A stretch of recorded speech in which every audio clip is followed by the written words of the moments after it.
विक्की अपनी गरीबी और बार बार होने वाले अपमान से परेशान था।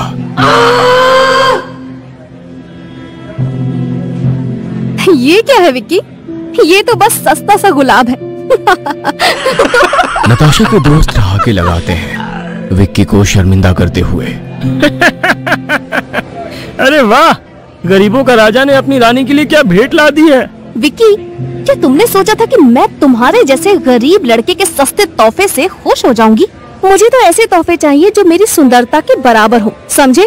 नताशा, मैं तुम्हें खुश करना चाहता था। अपमानजनक लहजे में नताशा विक्की से कहती है। खुश करना? तुम मुझे ऐसे खुश करोगे इस सस्ते गुलाब से? तुम तो खुद ही एक बोझ हो। चले जाओ यहाँ से। अरे मुंह क्या देख रहे हो? जाओ। क्या फायदा ऐसी जिंदगी का जिसमें ना पैसा है ना प्यार। आए दिन हर कोई मजाक उड़ाता है। वैसे जिंदगी से तो मौत ही अच्छी है। तभी उसके कंधे पर किसी ने हाथ रखा। विक्की चौंक गया।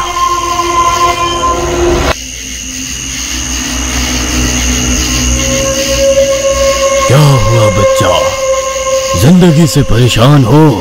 हाँ बाबा, जिंदगी में ना तो पैसा है और ना ही प्यार, हर जगह अपमान। पक गया हूं जिंदगी से। चिंता मत कर, जो तू चाहेगा वही होगा। सिद्धि दूंगा तुझे, ऐसी साधना करूंगा तेरे लिए कि सोने चांदी में खेलेगा तू। आज अमावस्या है, आज की रात ठीक 12 बजे बाजू वाले शमशान में आ जाना। लेकिन आप करने क्या वाले हो? कौन सी सिद्धि? क्या ये सच होती है? विश्वास रख, तेरी जिंदगी बदल दूंगा।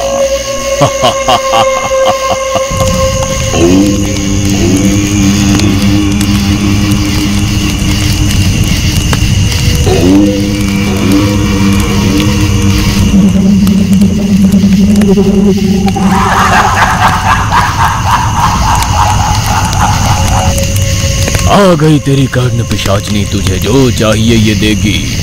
सिर्फ इसे नाराज मत करना। विक्की एक गरीब लड़का था जो अपनी मेहनत और लगन के दम पर हाई प्रोफाइल कॉलेज में स्कॉलरशिप पाकर पढ़ रहा था। अपने पुराने कपड़ों और गरीबी के कारण इस चकाचौंध भरी दुनिया में वो अक्सर खुद को अलग महसूस करता। फिर भी उसके दिल में एक गुप्त चाहत पल रही थी, नताशा के लिए। नताशा कॉलेज की सबसे खूबसूरत और लोकप्रिय लड़की, जिसकी अदाओं पर हर कोई फिदा था।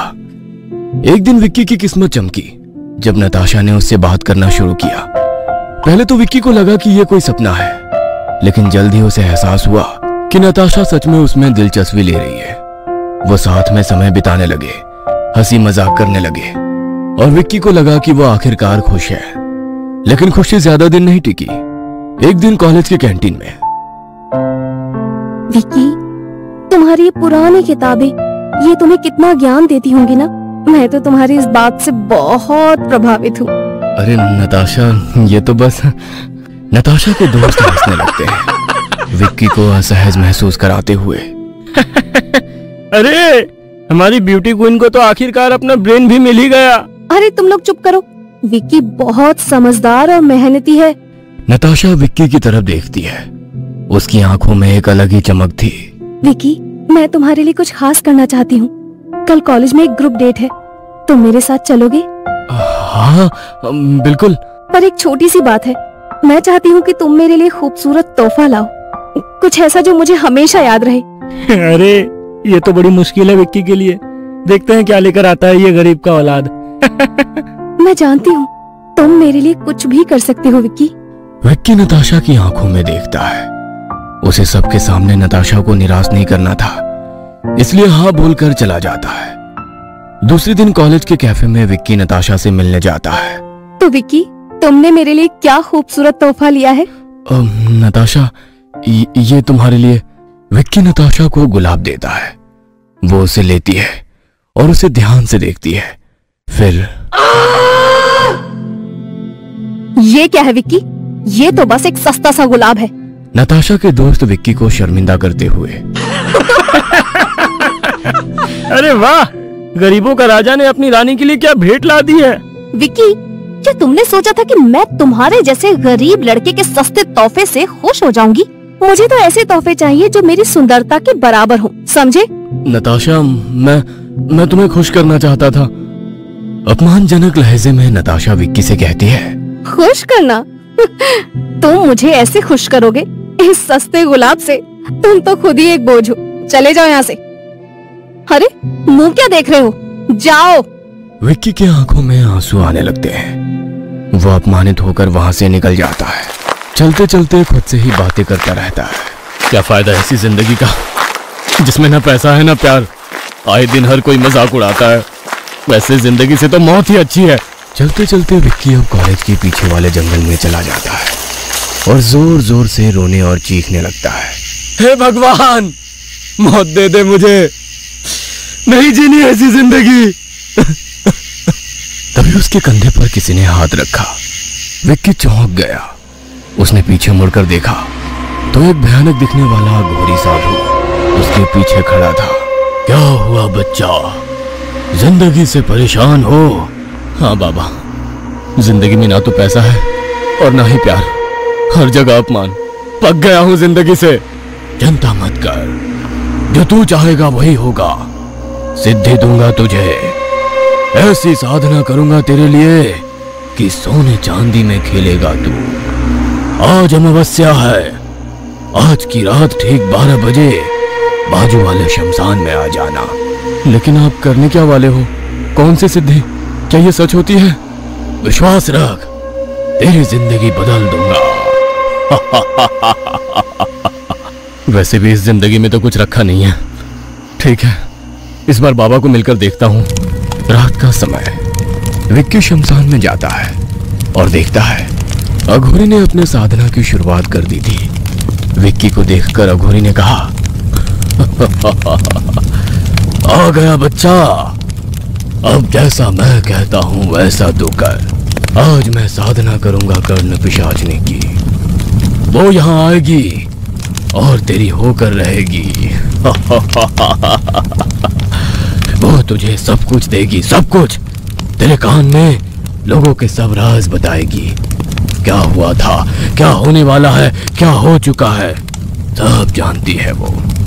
उससे मिलेंगे तुझे लोगों के राज, और वो राज तो लोगों को बताकर करोड़पति बन जाएगा। विक्की कपड़े उतारकर अघोरी के सामने बैठ जाता है और अघोरी जैसा कहता है वैसे मंत्र जाप करने लगता है। तभी एक काला धुआं उस जलती हुई आग से बाहर आता है और वो धुआं एक सुंदर लड़की में परिवर्तित हो जाता है। ले, आ गई तेरी कर्ण पिशाचनी, तुझे जो चाहिए ये देगी, सिर्फ इसे नाराज मत करना। बाबा ने कर्ण पिशाचनी तो दे दी, लेकिन पैसा कैसे निकलेगा ये नहीं बताया। तभी कर्ण पिशाचनी वहां आ जाती है और विक्की को उसके पास जो भी है, जितना भी है, सब कुछ शेयर मार्केट में लगाने बोलती है और विक्की वैसे ही करता है। देखते ही देखते विक्की का पैसा 5 से 7 गुना हो जाता है। ऐसा सिलसिला रोज चलता रहा। 10 दिन में ही विक्की के पास बहुत सारा पैसा आ गया था। आज 10 से 12 दिन के बाद विक्की कॉलेज में आया था। विक्की के पास अब पैसों की कोई कमी नहीं थी, लेकिन फिर भी उसने कॉलेज में वही पुराने कपड़े पहन रखे थे जो वो पहले पहनता था। नताशा और उसकी सहेलियों ने फिर से विक्की को देखा और उसे पार्टी में शामिल होने को कहा। दरअसल उनका इरादा विक्की को चिढ़ाने का था, इसलिए उन्होंने उससे पार्टी देने को कहा। अरे विक्की, क्या बात है यार, इतने दिनों बाद दिखाई दिया। नताशा ने बनावटी मुस्कान के साथ कहा, बस ऐसे ही, कुछ खास नहीं। विक्की ने शांत स्वर में जवाब दिया। नताशा को पता था विक्की एक गरीब भिखारी है। वो विक्की का अपमान करने का एक भी मौका गंवाना नहीं चाहती थी। उसका अपमान करने के इरादे से नताशा ने विक्की से कहा, अच्छा, आज तो पार्टी बनती है, चलो सबको ट्रीट दो। दोस्तों सुनो, आज विक्की मेरे प्यार की खातिर सबको पार्टी दे रहा है। हाँ हाँ, क्यों नहीं, हम भी तो देखे तुम्हारे पास कितना पैसा है। दूसरी सहेली ने चुटकी ली। विक्की ने कोई प्रतिक्रिया नहीं दी, लेकिन ग्रुप में से एक लड़की ने कुछ महंगा खाना ऑर्डर किया और कैफे वेटर से कहा, भैया बिल विक्की से ले लेना, आज उसी की पार्टी है। सभी जोर जोर से हंसने लगे, लेकिन विक्की के चेहरे पर कोई भाव नहीं था। वो चुपचाप खड़ा रहा, मानो कुछ हुआ ही नहीं। विक्की के इस व्यवहार से नताशा और उसकी सहेलियां हैरान थी। उन्हें उम्मीद थी कि विक्की शर्मिंदा होगा, लेकिन वो बिल्कुल शांत था। विक्की ने वेटर को बुलाया और कहा, दोस्त ये सब मेरे दोस्त हैं। हाँ, जो चाहिए उन्हें खिला देना, पेमेंट मेरे तरफ से ले लेना। ये सुनते ही सब एक दूसरे की तरफ देखने लगे। कैफे की भीड़ में से आवाज आई, इस फटीचर के पास इतने पैसे आए कहां से? विक्की का ऐसा अंदाज देखकर नताशा हैरान हो गई और विक्की का हाथ पकड़कर बोली, विक्की चलो यहाँ से, मुझे तुमसे कुछ बात करनी है। नताशा विक्की का हाथ पकड़कर कॉलेज के गार्डन में लेकर जाती है। विक्की कहाँ थे इतने दिन? कितनी फिक्र हो रही थी मुझे तुम्हारी। अगर नेक्स्ट टाइम से ऐसे बिना बोल के कहीं गायब हो जाओगे ना, तो देखना मैं तुमसे फिर कभी बात नहीं करूंगी। नताशा का ये चेंज बिहेवियर विक्की को समझ में आ रहा था, लेकिन विक्की शांत था। कुछ तो बोलो विक्की। अच्छा तुम उस दिन के लिए नाराज हो? सॉरी, वो तो ऐसे ही मजाक कर रहे थे। लेकिन ठीक है, अगर तुम्हें वैसा मजाक ठीक नहीं लगता है तो उसके लिए I am sorry, I am very sorry. आगे से ऐसा नहीं होगा। बस नताशा बस, क्यों कर रही हो तुम ये सब मेरे साथ? तुमने मेरे प्यार का मजाक उड़ाया है। सॉरी ना विक्की, प्लीज। ठीक है, लेकिन आगे से ऐसा मजाक मत करना। अच्छा विक्की, बाबू ये बताओ ना कि तुम्हारे पास इतने पैसे कहाँ से आए? शेयर मार्केट में मुझे 20 लाख का प्रॉफिट हुआ है। ये सुनकर नताशा के होश उड़ जाते हैं। बातें करते करते शाम होती है। विक्की अपने घर चला जाता है और नताशा अपने हॉस्टल में जाती है। नताशा अपने रूममेट से कहती है, यार सुनना, ये फटीचर विक्की के पास 20 लाख रुपए हैं। चलना कुछ प्लान बनाते हैं जिससे वो पैसे मेरे अकाउंट में आ जाएं।